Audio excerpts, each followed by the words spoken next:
In the meticulously choreographed theater of modern monarchy, where public appearances are often measured in handshakes, waves, and carefully vetted speeches, genuine emotion is a rarity. It is a role defined by duty, restraint, and an often impenetrable poise, a legacy of the never complain, never explain ethos. Yet it is precisely within this context of rigid expectation that an authentic human moment can detonate with profound force. For Prince William, a man who grew up under the searing, unrelenting glare of the global media, such a moment arrived not on a palace balcony, but in a quiet conversation on a garden bench. It was a fleeting crack in the royal facade, a glimpse of the private man beneath the princely uniform, that did more to connect the House of Windsor to the heart of the nation than any Jubilee celebration could. This was not a moment of high drama, but one of quiet, profound revelation.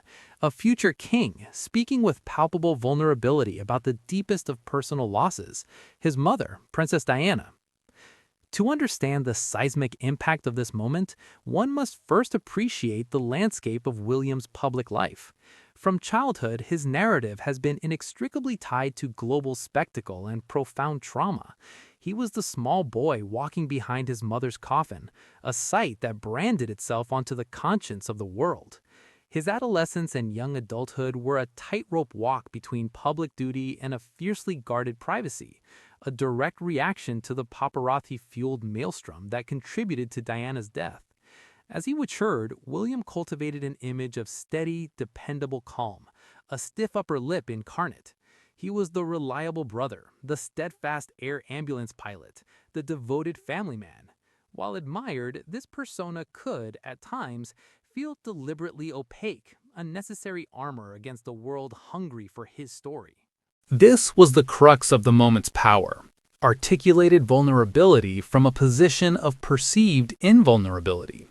Here was the Duke of Cambridge, a future supreme governor of the Church of England, a man trained for a life of symbolic stoicism, confessing to real agony and lasting confusion.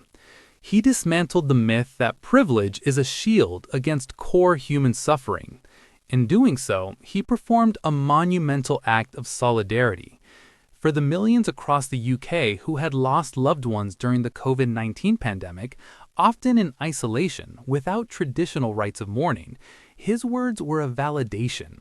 Their grief, often stifled and privatized by circumstance, was seen and mirrored in the experience of their future king.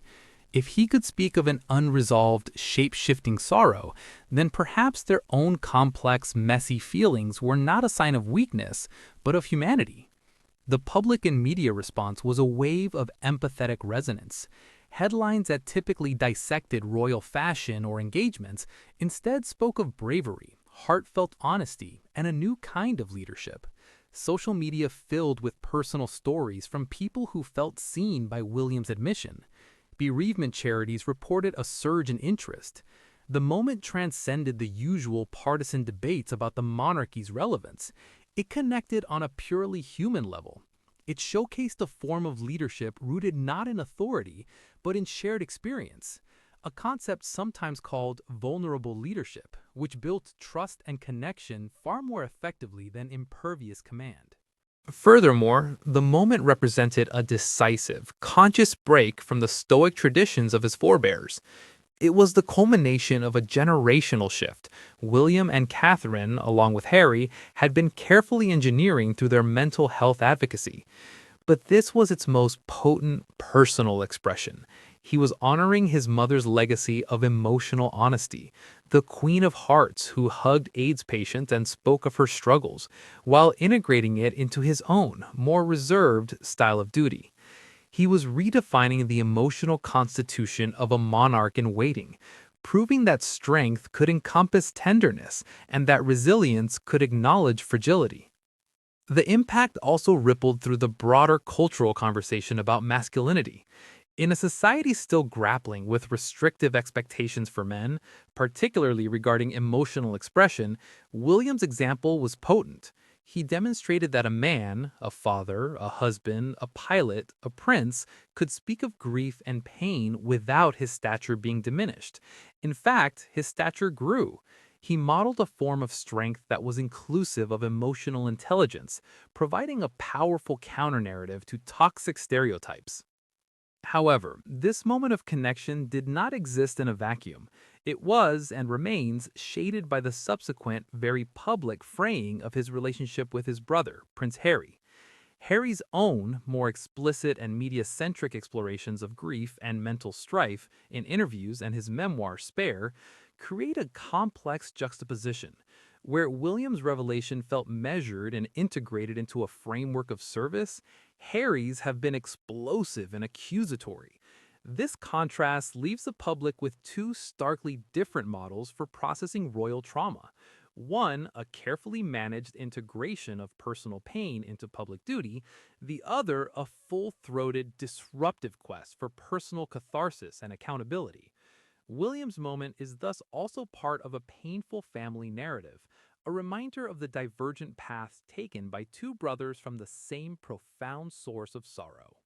In the final analysis, Prince William's emotional moment on that garden bench touched the nation because it was an act of profound symbolic congruence.